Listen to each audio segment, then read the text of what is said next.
I'm coming from a place where now the kids can be honest with me about, what they loved about their childhood and what they didn't, the stuff they valued the most. I was surprised. It wasn't stuff I worked on. It was just stuff or my husband and I, just the way we were, just the way our family was. The stuff that I thought was so damaging, they didn't remember. The stuff that I thought was amazing, they also didn't remember. Like my stellar moments we're kind of lost on them. So I think being authentic is probably very key to good parenting.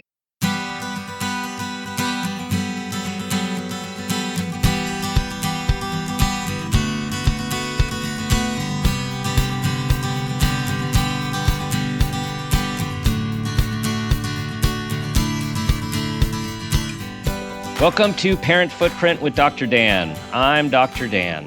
This show is about making the world a more loving, accepting, and compassionate place, one parent, one person, and one child at a time. The key to raising healthy and engaged kids is for parents to seek the same in their own lives while striving to be the best versions of themselves each day. No matter who you are or where you came from, with increased awareness, you can be purposeful about leaving a healthy footprint for your children, your family, and all those you care about while living your own life to the fullest. Today's show is I've Tried Being Nice, Humor, Wisdom, and People-Pleasing with Ann Leary. Ann is the New York Times bestselling author of the novels The Foundling, The Children, The Good House, Outtakes from a Marriage, and the memoir An Innocent Abroad. She's written for numerous publications, including Plowshares, NPR, Real Simple, and the New York Times. Her novel, The Good House, was adapted as a motion picture starring Sigourney Weaver and Kevin Kline. Ann's hit Modern Love's essay, Rallying to Keep the Game Alive, was adapted for the Modern Love primetime TV series, with Ann being played by Tina Fey. Her new essay collection, which we are diving into today, is I've Tried Being Nice, and it is just out. Ann and her husband, actor and comedian, Dennis Leary, live in New York. Ann, welcome to the show. Thank you so much, Dr. Dan. I'm so happy to be here.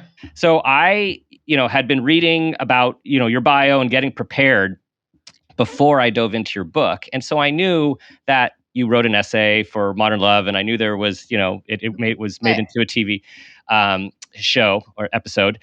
And then I read your story and I was like, oh my gosh, I know. I went right home with my wife. I said, you're never going to guess. Remember this episode? And we watched this so long ago. It so impacted us we'll get into this, with the tennis and the tennis match and the therapy appointment. And again, I don't want to foreshadow too much, but I just want to say it completely impacted us on many levels, so that was you and your and Dennis's story came full circle for me. Wow. I'm so happy to hear that. Yeah. I think it did for a lot of people. That was initially a Modern Love essay in the New York Times. And when it was published, so many people reached out to me to say, how did you know what happened to us? Like, they had similar things. So it's basically, that essay is in this collection. I've Tried Being Nice. And I write a lot about tennis. I took up tennis kind of in my 40s and became obsessed with it. And tennis kind of saved our marriage. And that's what the essay is about. So, which is it's a fascinating story, because just the each of your personalities, as we get to know you through your book, and then seeing it in the episode, and it going from just competitiveness and my rules versus the rules, and I'm going to get you, and I just thought the whole interplay from competitors, how you guys you found competitors over time, I mean, on and off the court, as opposed to collaborators, and then how actually the game helped bring it back into partnership. Right. And I think a lot of that did have to do with parenting. Once we had children, we did get kind of stuck in this almost like tallying of our efforts and who was doing more, who was doing, who was more, being a better parent, who wasn't, who was doing more for the marriage, who wasn't. And it just became, we are both very competitive people. We're both Leos, and we're both kind of very similar in our makeup. But we did, and I think this happens to a lot of couples who are parents, is that, you can slide into a kind of a bitter kind of competition that can happen. I was kind of, I found, and we have been together since like 1982. So I was 20, my husband was 25. Now we're a little older. So we were together quite a while, but we did get to this point where I was kind of mentally comparing my personality to his, and I was always the superior one. And I was shocked when we went to marriage counseling that he was doing the same thing, and for some reason he thought he was the better person. But so I do write in this essay collection quite a bit about being a parent, about being a child too. That essay was, I wrote about it years later when our marriage was once again very good, and it is still to this day. And I think that's Dan Jones, who's the editor of that column. That's what he liked about it. Not many people write about marriages that almost failed and didn't, because who wants to go there? And we, it involved telling the kids and stuff. So anyway, we're glad we did. I think it's resonated maybe with some, with many, because the couplehood journey, and then when you add parenting to it, life just moves on, right? I mean, it's what do they say? The days are long and the years are short, especially when there's the grind in those early years, and then it's not like, so for many, adolescence is a whole different sort of mental strain. And then when you have each of you doing, he's in the city doing his stuff, traveling around, you're doing your own stuff, but also primary caretaker at the same time. It just is this, for many, a very slow ebb. And it's like you look at a picture, you see someone, and then you see them 2 years later, and it's how much have they grown. But if you're there every single day, you don't see what's happening. Right. And so it's like, it sounds like you guys got to this place, like so many do. And I'm glad you were in a therapy room, because a lot of people, unfortunately, don't use that resource. And it's like, how did this even happen? Like, you're like, we've been together so long. When did this all start to turn? But isn't it usually like death by 1,000 paper cuts? It's just lots of little things over time. Yeah, it was. We just got distracted from the marriage a little bit. I have to say, for both of us, parenting sort of came more easily to us than some of our friends. I babysat from the time I was 12. We moved a lot, but everywhere we moved, I was like the neighborhood's favorite babysitter, because I was very like immature. I was a late bloomer. So I like to play. Nice. And you were so nice. Well, I tried being nice, but I also I would go and want to play with the kids' toys too. Like I was, I wouldn't be like trying to call my boyfriend. I'd be wanting to do a horse show with the Barbies and stuff. And my husband has one of his youngest sisters, 14 years younger. So we both had a lot of experience. I was surprised. I had friends, we lived in New York City when our kids were little, and I had friends who hadn't held a baby till they had one of their own. So we had that going for us. I think we both found parenting very rewarding. It didn't hurt that we have two wonderful kids, but I think then the marriage was the struggle, not so much the kid. In fact, the kids were kind of, and that's, I explore in the essay too. It seemed like kind of what was keeping the marriage. I thought maybe it wouldn't survive once the kids left, but I was wrong. Right. That's towards the end of the book. Of course, an empty nest essay. And I had it down farther on my notes, but we're there now, which is, of course, the sadness. And I love how you express the sadness, your sadness, and surprisingly to you, Dennis's sadness right after drop off of your daughter. And then, it's that journey home, and our like life is flashing before us in these videos, which are real or imagined. And then now what? And as you say, whoa, this now is really fun. Like, we could do anything we want. And So that is, I think some people are born naturally kind of altruistic and generous and kind. And we're not really like that. But when we became parents, we realized our kids deserved better than us. So we had to be better. And we were. We just we never swore in front of our kids. We always had family dinners, no TV at night.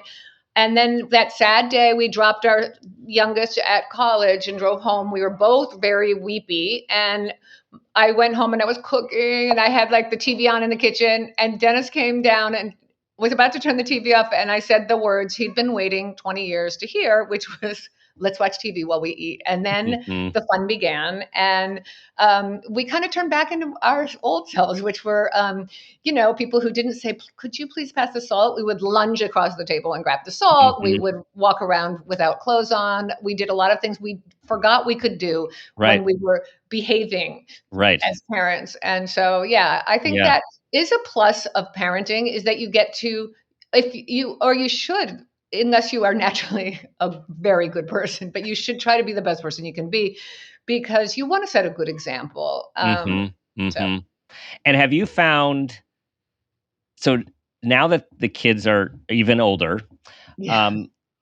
is there a hybrid version of your former parent best behavior selves and your adult selves? You're like the more real adult selves that you are now that your kids are coming into adulthood. Has it morphed where they see more of that side of you?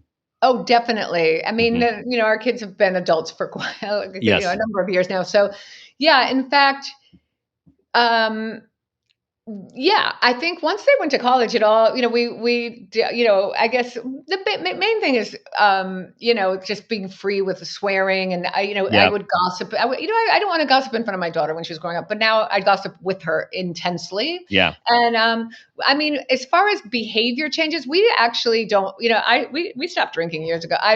So that wasn't like, we didn't have to, we don't do, so I know some people like would sneak off and like smoke and stuff like my husband always used to smoke outside. Now he doesn't smoke anymore either, but none of that.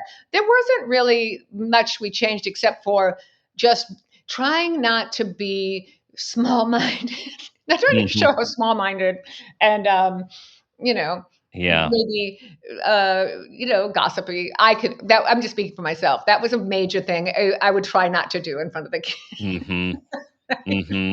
I'm actually, so you mentioned not drinking, and I want to talk about, because you're such a role model for talking about alcoholism and recovery in a very real way. But before we go there, thinking about your family and where you came from when it comes to the genetic lineage of drinking, which we know we cannot get away from our genes. And I'm wondering how much what new information did you learn more about your mom and your grandma and your, the other various family members that were sort of mysterious from actually writing this essay, the book? Actually, no, I learned, my last book was called The Foundling, and it was about something I learned about my maternal grandmother. I was doing ancestry research, and I found out my grandmother worked as a stenographer at a eugenics asylum in central Pennsylvania. And I didn't know what that was. I didn't have any idea what a eugenics asylum was, but everyone in the early 20th century in America knew what that was. And it's a really hidden part of our history, the American eugenics movement. Anyway, my book, The Foundling, is set in 1927, and it's loosely based on what I learned about my maternal grandmother. My maternal grandmother died when I was a mother myself, but the last time I saw her, I was 7. My mother had a horrible kind of childhood. Her mother was very damaged, and she had been an orphan and then had worked in this horrible place. She was a horrible alcoholic and had mental illness. And my mother just decided to shield us from her. But when I'm a very curious person and was a child, like if you hide something from me, I become obsessed and have to find out more. And my grandmother and I almost shared a birthday. I knew that. I kind of wanted to find out a lot about my grandmother. I did find out a lot, and a lot of it really was shocking. Not just my grandmother, but an uncle who died before I was born. I had been told things that weren't actually real. I found out a lot through newspaper archives. And anyway, I'm sure a lot of people have gone through this, but it made me, it was funny because my mother, who I love, she's a huge supporter of my writing, but she was very resistant to me writing about anything to do with her family. But the truth is, I became so much more compassionate towards my mother and understanding of her when I learned all this about her and was able to ask her questions about her childhood, which she claimed she didn't remember, she didn't want to talk about. But once I opened the door and said, hey, and like, I go deep. I was like, here's the house you lived in when you were 6. I found it. Yeah. So it helped. Trigger any memories, Mom? Here's your memory. And then she would then she would talk a little bit. So I'm lucky that my mom is still alive, and it's kind of I really enjoyed actually writing that book and learning what I did. I do enjoy writing fiction because you can be more honest. I've found you can write about people, in my book, The Good House, many people thought the main character, Hildy Good, was somebody that we knew, that I knew or they knew, and they were always wrong. It was, she was a composite of people, a little bit me, a little bit people I know. So, but when you're writing an essay like this, you have to, it's something when I write these essays about my family and friends, I show my family before I publish anything because they have the right to privacy. So you have to be a little bit more careful. And is there much that, because I was wondering about that, is there pushback? How much pushback do you get of like, I don't know how comfortable I am with this piece? A little bit. There was, my mother had a few things and I did change, not much. She was okay. I mean, I'm sure she wished I wrote nothing about her, but she's being very generous and letting me write what she was comfortable with. And there were a few very small things she was not comfortable with. And of course it opened up discussions. She remembered things differently. And then we talked about that. I do, when I read other memoirs, when people talk about their parents or living relatives, I do like it because I do love certain memoirists. But on the other hand, I usually am conscious of whether that relative is alive, and it makes me a little uncomfortable sometimes. So for me, I'd rather people have the right to be private. Yeah. Can we celebrate your sobriety for a moment? Why not? Yes. So how many years since, we'll talk about the relapse, how many years has it been since then? Oh, it's been at least 16, 17 years. Yeah. So and that's then I've awesome. been sober 14 years before that. So most of my adult life, I wrote about it in this. I stopped drinking when I was 24 years old, and then I didn't drink for 14 years. And then I decided maybe I jumped the gun. I was young, and maybe I had outgrown my, wildness, and experimented with that. It didn't work out. I do have alcoholism. I have always been, the first time I drank, I was in a blackout. I rarely didn't end up in a blackout when I drank. So, it was a failed experiment, and I'm sober again. But I did write about it in this collection, about how I had an accident. I accidentally was served a cocktail and decided to do this little experiment. I do, which is really common. That's not an uncommon scenario. Not necessarily the getting served that cocktail by accident, but people after a long time be like, am I? To me, it's like, do I still need antidepressants? Let me. I've been feeling fine for a decade, and there's this natural, for many, inclination to be like, let's find out if this is still a thing. Well, also people I lived in Boston when I stopped drinking. Everyone who knew me when I drank knew I should not drink, but I moved on. I was living in Connecticut. I was a mother. No one who knew me could imagine, and they all thought I was fun. I'd be so much more fun if I drank. And I thought, oh yeah, I would be. And then it's just then they learn. It's like, it's too much. It's a little too much. So, it's funny. I do, I don't talk about sobriety much. It's just part of my life. I don't think about drinking. We have actually a house full of alcohol. We serve it to our friends. We just don't, my husband doesn't drink because he doesn't like to anymore. And we don't, but it's not something I have written about it, but it's not something that if you know about recovery, I don't think if you're in a good place, which I have been for years, it's nothing that I desire. And when I drank, all I thought about was drinking, when will it be 5 o'clock? And I think that the point, I think an important point for people to hear is this whole thing about awareness. And as you've talked about and written about, you knew.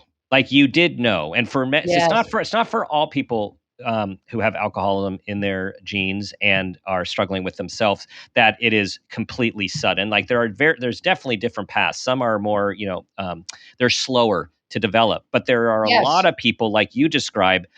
This shows that genetic component, how our bodies just process alcohol differently. Like from day one, it is qualitatively and quantitatively different than most of your peers. Absolutely. And there's a very genetic component in my family, especially among the women on my mother's side. We are all, like, for generation after generation, alcoholics. And yeah, I didn't like, I was never a social drinker. I always wanted to be one. That's the goal of every alcoholic. We just want to be like you. We just want to be, have wine. And really, when I start to drink, I cannot stop. I just change. Something happens to me where I feel like I'm improved to a vast degree, and I just want to improve more and more, and then I'm a mess and nobody wants to talk to me. Right. But it is definitely a genetic thing in my family. And I've had friends who, and family members who have gone through a hard time, maybe a divorce, and they go through a period where they drink too much. And people have said to me, do you think they have a drinking problem? And I say, no, I don't think so. Some people just go through a hard time and self-medicate. It's different. Right. Well, I think it's awesome. So just wanted to celebrate that. And the way you write about it is so non-judgmental, and you're telling your story. But there are a lot for people to get from your story because it's so real. It's just so real. Yes. Thank you. Okay. So being nice. Let's talk about the idea of being nice and a few things about that. First of all, the neighbor with the dogs. I wanted to scream at her too. So we'll get to her. But have you been hearing my dog, by the way, barking in the background? Just incrementally and really softly. Okay, she's a puppy, and she's supposed to be quiet, but she's gated off right now. She'd be right here. So yes, it's good. No, it's all good. So okay, let's talk. So I'm going to go back to, let's talk about you being nice and the origins of you being nice. And then the questions I have is, so were you as nice as you thought you were because of how things end, which is so let's go back to, your childhood. You moved around a lot. Yeah. And so how much do you think was personality versus situation of new school every few years, needing to fit in, particularly going from the Midwest to some more urban areas, and it's like a whole new culture every single time you move. Right. Yeah. So this book, the title essay is called "I've Tried Being Nice," and I do explain I am a lifelong people pleaser. Yes, I think a lot of it did come from moving every couple of years growing up and having to, try to ingratiate myself with the people, the other kids. So just to not be bullied. And, in some ways it was really hard, but in other ways, I think it made me who I am. I think it's helped me as a writer. I feel like I do pretty much, I kind of am a good study of people. I walk in, I read a room, I guess. I could read I kind of had to growing up. And, and it gave me an early awareness that, everybody's kind of the same. I'd go to a new school and they're most popular, they're most picked on, they're most friendly. I knew their doppelgangers everywhere. I knew that people, so, but as far as being nice, I do explore that in the book. This isn't like a how-to book about being nice. It's basically kind of just personal essays and about many things. But there is this theme of, getting along with the other people and trying to be nice. So I do think that I do explore people pleasing. It comes from a place of insecurity and fear, really, right? And being nice or being kind comes from a generosity of spirit, comes from actually selflessness. And so, I have been in a lot of therapy and recovery, and that I've had to explore, kind of being more, being more, I don't know, humble or selfless, right? I don't know. Or authentic? Would that be a word, like being? Yes, absolutely. Because I know people who are very authentic, and some people might not think they're the nicest people, but they're easy. They're easy to work with. They're easy people to be around. I think when people are too, kind of wanting to be nice, and it can get in the way. It wastes people's time at work or at playing tennis, whatever you're doing. It can get a little bit in the way. So, and I also, there's one essay where I think I actually came off a tennis court furious at my partner because she was so mean and bullying. And from my perspective, she was the meanest to me because I put up with it. I wouldn't say anything.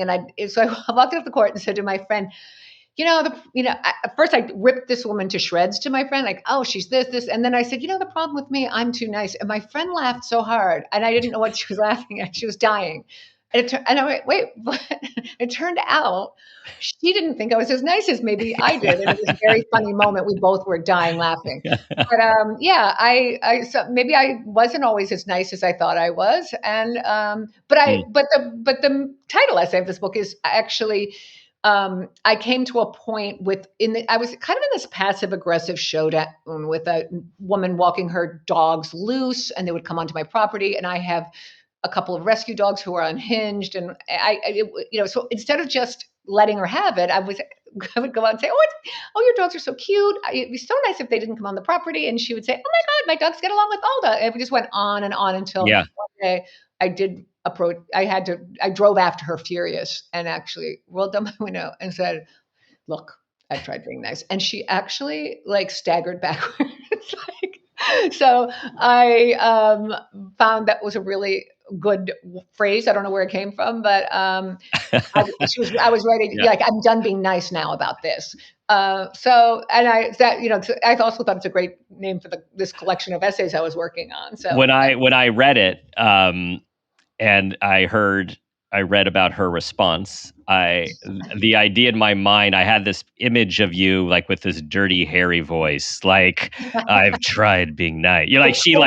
Just this this whole energy behind it, which was powerful. It was very Clint Eastwood. It was very and compared to Susie Cheerleader before, oh my God, hi, they're so cute, your dogs. Maybe if you didn't let them off the leash, and it just went back and forth like that. Yeah. And then finally, it just was like a growl, look. Yeah. I didn't. It was funny. It was also I was kind of in menopause. It was I knew that one of the positive things of menopause is you don't work so hard at worrying about what other people think. But I thought it would come gradually. I didn't know one day I'd be apologizing to somebody who stepped on my foot, and then the next day I'd be the lady who says, "Get off my property." I was that happened that fast. It was very sudden. I think I share being a people pleaser in recovery with you, and I will say that. So a few points that I want to highlight that you made, which is one is there is so much fear of disappointing other people, or fear of not wanting to be seen in not a positive light, or not wanting to hurt someone's feelings. And what I've had to learn over time through all of my personal work and my work helping others, one of the benefits of the being a psychologist and therapist, you get to learn from others while you're doing the work, which is being nice isn't often helpful when you're not being honest. It's not good for you, and it's not good for the other people. And people who are more direct, as we were talking about, maybe authentic, and even if you don't always like what's coming out, it's refreshing because you know where you stand, and you get real feedback about something that can cause you to make a different decision or to think about something differently. And so for all of us people pleasing and people pleasers in recovery out there are other ways that can also help others, even if you're going to always put the other before yourself. If you think about it, you could help others by being more honest and direct, which will also then help you. Absolutely. So much of what you said, I do understand. I really do know that my people pleasing comes from a place of actually terror. I really am afraid because I was bullied as a child. Many people were. And, I really, was afraid of people not liking me. It made me very anxious. But what's been really wonderful is my husband and our mothers are very different. So my mother, and I do write about this a little bit, it's all about gists. So if I got a haircut, I got this crazy, kind of punk haircut in the 90s. And my mother said, "Oh, you've changed your hair." And the shame, everything was it's all subtext. And then it's his mother, who's from Ireland and has an Irish brogue, which I won't try to copy, but she said, as soon as she saw it, she says, "Oh, I don't like that at all. Oh, it was so much better before. Why did you do it?" Yeah. So my husband was raised with that, and he never does he's not anxious. He's not worried about, he doesn't see subtext, and neither do his siblings. It's always fascinated me. They love their mother. We all love both of the mothers, but Yes. Nora, Dennis's mother, is absolutely beloved by all her children and many grandchildren. And she's always been just as upfront. Why did you do that? I don't like the way you did this and that. But one time she said something I thought was critical of Dennis. And I said to Dennis, I don't like what she was implying. It was something silly. Like she asked, I don't know. Anyway, he said, she wasn't implying, she's telling the truth. I am actually like that. Mm-hmm. So I'm not being a very, I don't want to go into specifics, but yes. It was just kind of, there is something to that. And I have to say, some of the more successful women I know they don't waste a lot of time people pleasing. Mm-hmm. And they often are considered very, they get criticized a lot when, in fact, they're just behaving like most men in many ways. Right. But I think part of their success is you don't get successful if you're always, you leave every meeting or party or situation and think, oh, why did I say this? Why did I say that? Who has time? Busy, successful people don't have time for that. And I honestly am now at a point in my life where I just don't have time for it either. I try not to do that so much. Yeah. Yeah. Right? Yeah. You're also making me think about my sides of the family too. So my dad's mom sounds like a lot like your mother-in-law, or was a lot like your.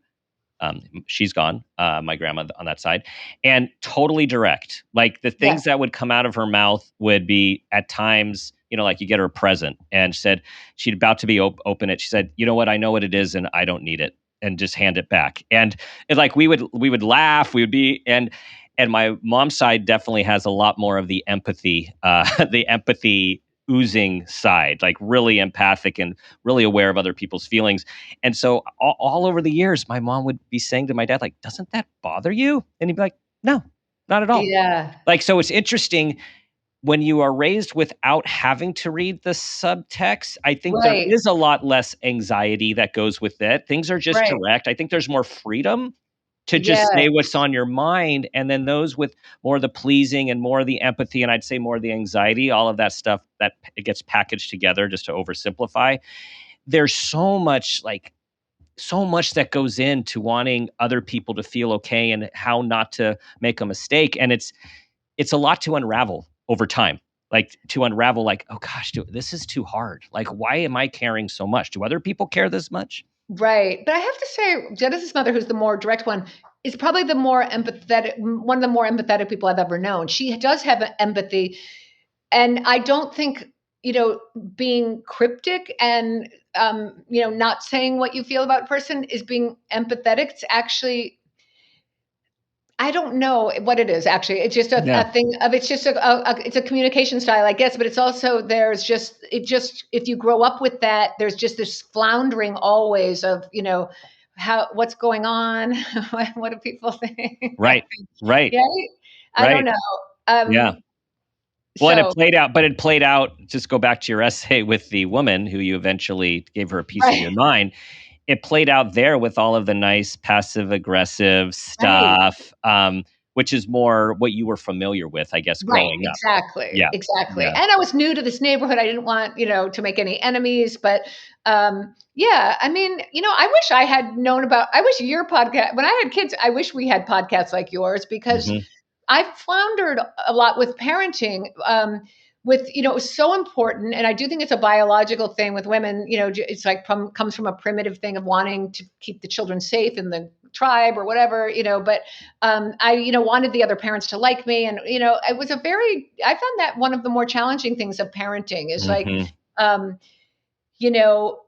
how to, set a good example for the children, but then also be authentic and not worry too much about what the other parents thought. That was such a struggle. And I'm sure it still is. It was so hard worrying about the other parents, right? Is that, I mean, I'm sure you've explored that a lot in your podcast. And I'm dying to dive into the recent one you did about #TradWives, because I'm fascinated by that movement. Yeah.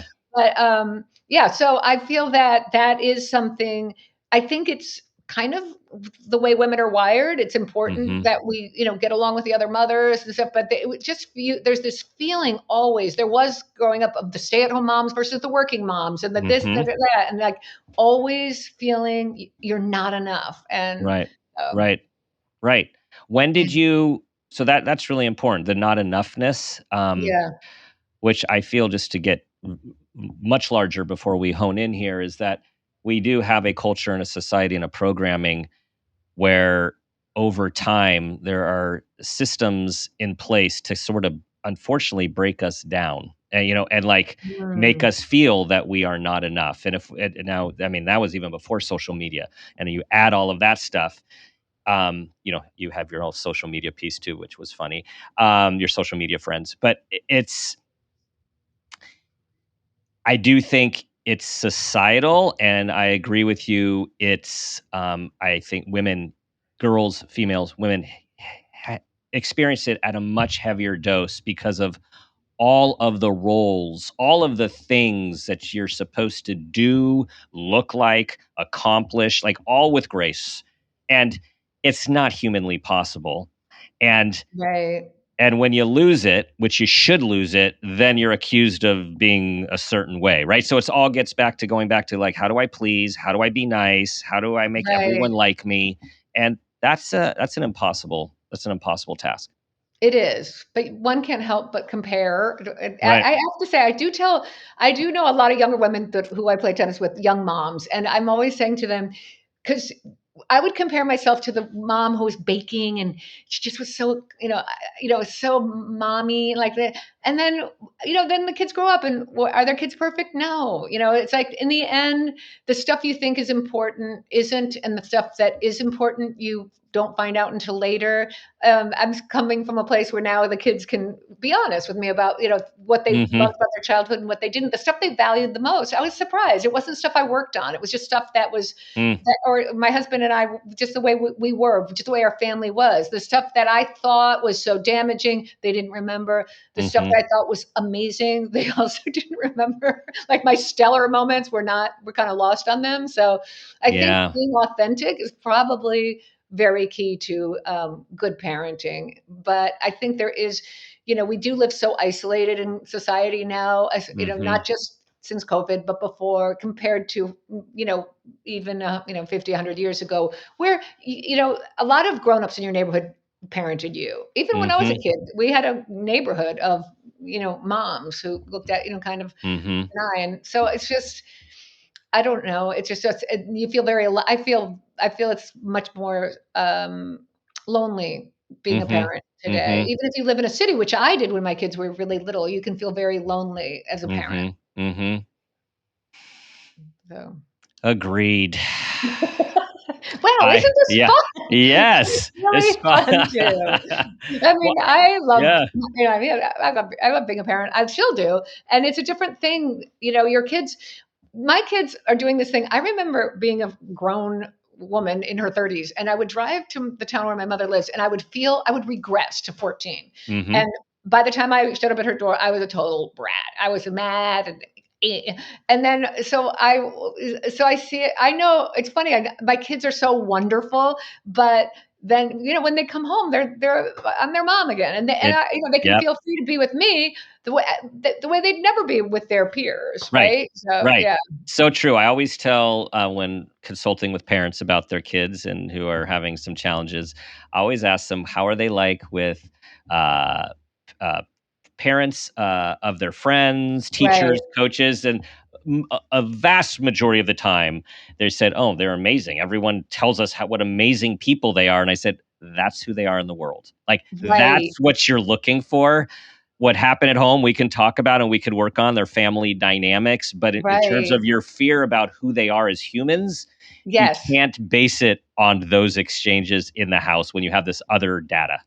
That's so true. And somebody else told me that the thing is, if your friends are like, they're the best kids ever, and then you're like, oh, wow, because at home they can be, that means they feel safe to be on their worst at home. They feel safe to try out their anger at home, or their, kind of, guts or whatever, trying out new personalities, which is what kids do, especially in adolescence. They're always trying out new personalities if they try them out at home, but with the teachers and the other friends. Yeah, I think that's true. Yeah, when the kids are really bad at school or at their friend's house, that's a whole nother thing. Yeah, that's a whole nother thing. Yeah. And I want to capitalize on this point about being authentic at home or letting it out at home. A lot of times these kids, actually going back to one of our main points, are actually pleasers.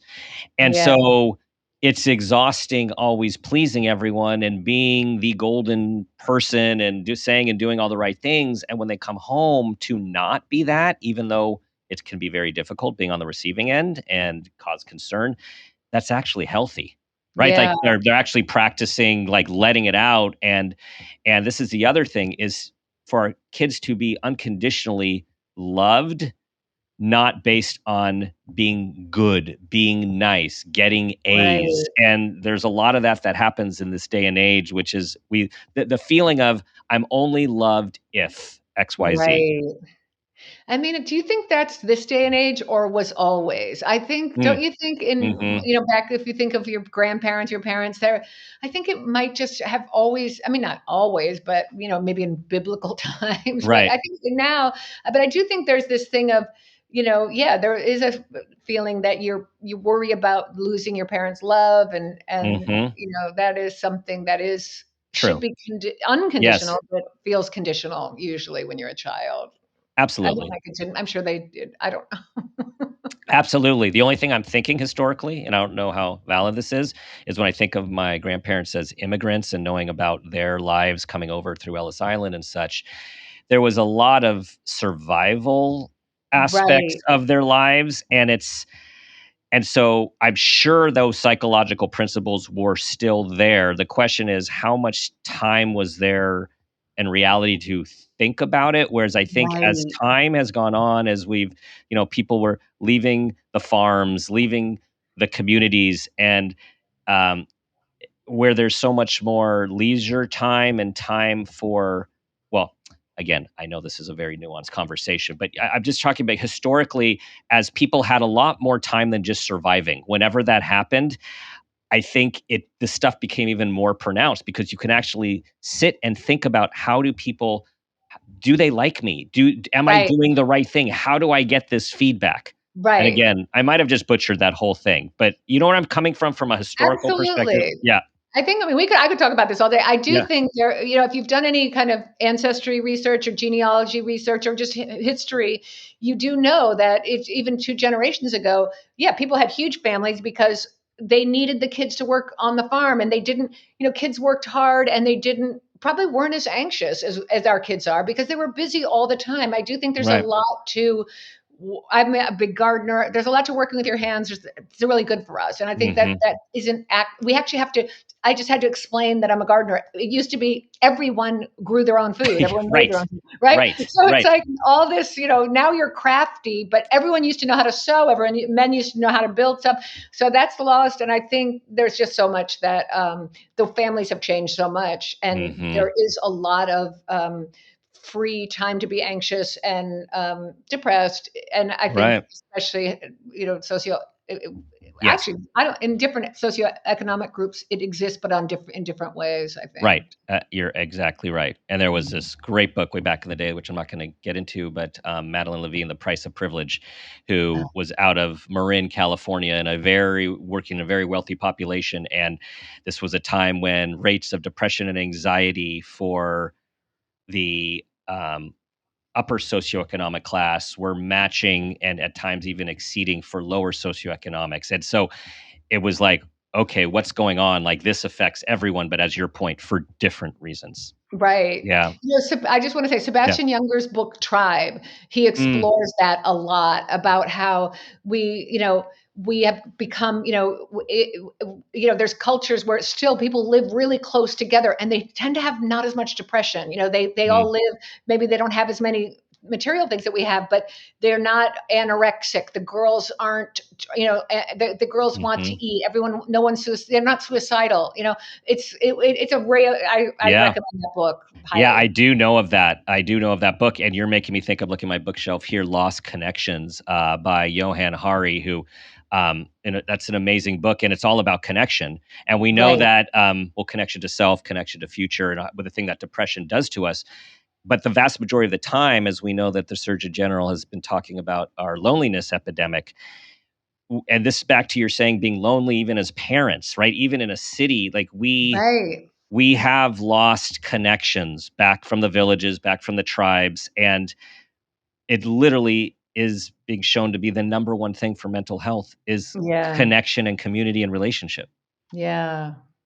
Well, I think podcasts and there's certain people give social media a bad rap. I think there's certain ways that, during COVID, for example, where there were all these virtual communities, you could do virtual AA meetings, you could do virtual work meetings. And then I had a book come out, and right towards the end of COVID, and there were I did a virtual book tour. I met a lot of readers that way. And I actually started doing virtual book club. People had a book club, I'd join in. So I do think there, in some ways you have access to all these communities you wouldn't have, but maybe you don't know your nearest neighbors as well. So. Right. Different kind of connections these days. And for sure, technology kept us connected during the pandemic. Yes. Okay, so we are winding down, but I just want to acknowledge and hear about your mindset around you keep growing and reinventing yourself. I mean, there's gardening, there was horses, there's banjo, there's there's EMT, driving ambulances, saving lives. There's knitting, I know didn't work out. And then there was tennis. And so this is like it seemed like you're a lifelong learner. Like how do you, because back to anxiety and fear, a lot of people are like, oh, I'm too old, or I'm not going to be good at this. But it seems like you just keep stepping in. Oh, and dancing and ballroom dancing as well. Yes. I love to learn, but I also do think as we get older, it's really important, when you're in high school and college, you've been processing information, for years and years, and then you don't do that much. But I also find I'm a writer. I write every day, but it's a struggle. I always worry. It's hard. I'm always frustrated by the my limitations, my skills limitations. I wish I were better. So I find it's fun to learn how to sew, for example, or something I'm not really good at. And then for some reason, the thing that I really do, it seems, actually this comes more naturally, but I actually do love to learn how to do things. I guess I'm just generally curious, but another great advantage of the age we're in is I've learned from YouTube how to garden, how to become a house plant. I have like an indoor jungle you can't see because all the plants are outside. But I think you could probably become a brain surgeon if you watch the right YouTube video. I'm a YouTube freak. And so I do like to learn new things. I don't know if it's that maybe I get bored easily, but I do like to, I need to know how things work and how to make things, the reason I took the banjo lessons was I was writing about a family that was kind of a bluegrass family. And I had to listen to a lot of the music. And then I thought, well, I want to play this instrument. I love it so much. Anyway. So my writing has helped me want to explore, because I just really like to really explore when I'm writing. So. Do you play a little bluegrass now? I used to try. Yeah.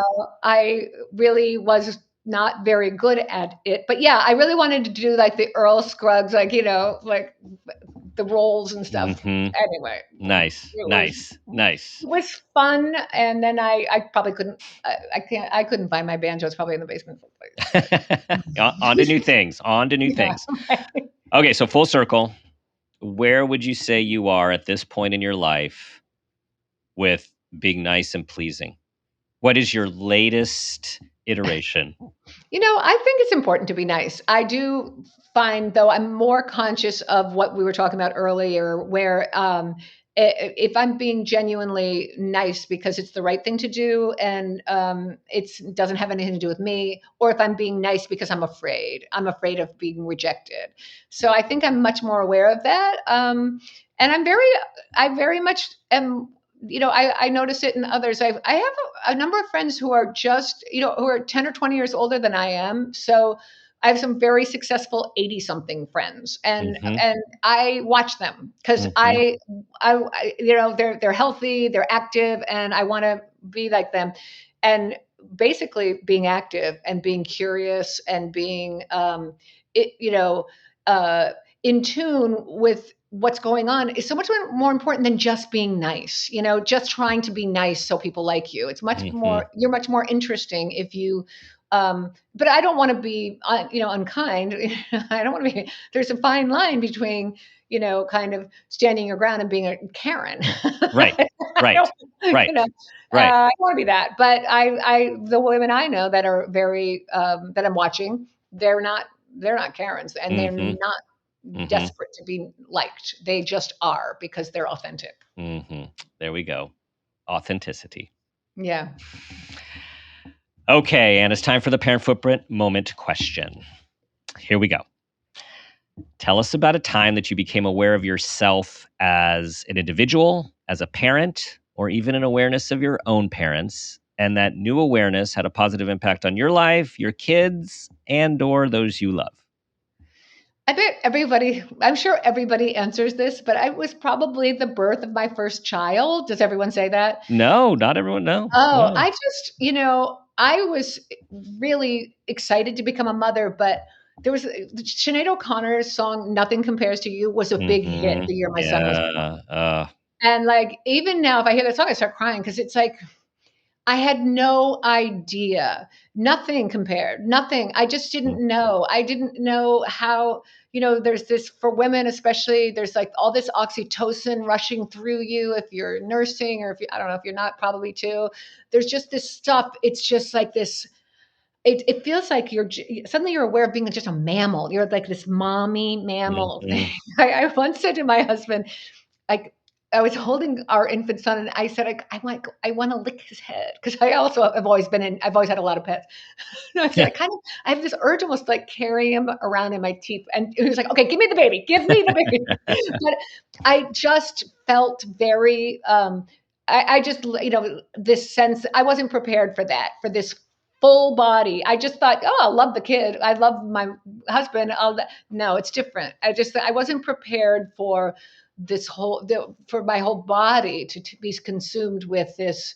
I guess you could call it love. It doesn't seem a sufficient word for what it is, but it never goes away, no matter how old your kids get. Yeah. Now I'm going to start crying. Yeah. And that is a very powerful song, and takes me right back to that time as well. And I know we all just lost Sinead as well, and I know that she was impactful in so many and ways. The song had nothing to do with babies, but I really followed her as a mother too. And it was a hard road for her. So yeah. Thank you for sharing that. We are mammals, right? Like we are. Yes. We're highly sophisticated, or not, depending on which side of humanity we're looking at these days. But but we are. Yes. It comes all back to the instincts and the basic and the drive. And I'm fascinated. I'm absolutely fascinated with animal behavior. I'm really into all this positive reinforcement training of my dogs. I'm really into it. But I'm fascinated by our connection to the other mammals, and how people don't understand the emotional range that all mammals share with us. That's why it's, you should be kind to your animals. Don't punish them. Yes. Be nice to your animals, people. Be nice to that you always should be nice. Yes. It's not, Yes. That's not a choice.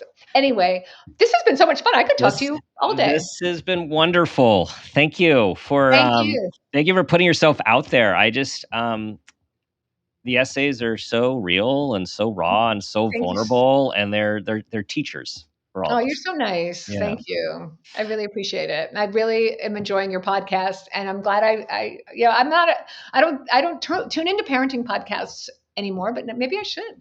Yeah, and particularly ours is we're really focused on parents as adult humans being the best humans they can be, themselves. And this, which is how we raise the best kids, is by being the people we are. And I think that's what the reflection that your kids gave you guys is the parts that they appreciated the most were probably the parts of you being your authentic selves, as opposed to, it was the family dinners or the trips, or it was all the little stuff where you guys were being you. us. Yeah. Yes. That they love the most. That's so true. Yeah. Let everyone know not only where they can find the book, but your tour. I mean, you're doing a lot of stuff right now to promote the book. Yeah, So how so can it's people? kind of winding down. So you can. I've tried being nice. Is Yes. I have a website, anneleary.com, and you can find appearances that I'm going to be doing, and also you can order the book through there, Amazon. I mean, I really prefer people buy through independent bookstores. A lot of bookstores didn't survive COVID, but your library, if you want to just borrow it. And I have next week. I'm going to be in on Cape Cod. I don't know when this is going to air, but July 11th, I will be in Harwich, or Howich, as we say in Massachusetts. But look at my website, and I will be hopefully, if you want to come and meet me, I'll hopefully be at an event near some of your listeners. And I hope people like my book. Awesome. Everyone, get this book, share this episode with everyone you know. It is real. It's real life, and you sharing her wisdom with us of what she's learned over the years, and she's still learning and learning and learning. So a model for us all. Thank you so much. Thanks for listening, everyone. Thanks for being a part of our community, for your 5-star reviews. I will leave you with the 2 things that you count on me to say at the end, which is try to be that person you want your child to become, and ask yourself the guiding question, what footprint do you want to leave?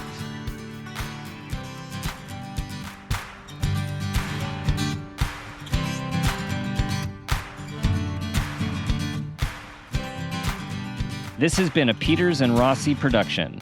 Parent Footprint with Dr. Dan is produced by Laura Rossi. Our engineer is Phil Rossi. Theme music is Strummer Man, composed and performed by Pro Tunes. Artwork is by Garrett Ross. Follow us on Instagram and Facebook at Parent Footprint Podcast, and on Twitter at Dr. Dan Peters. For more information, go to exactlyrightmedia.com.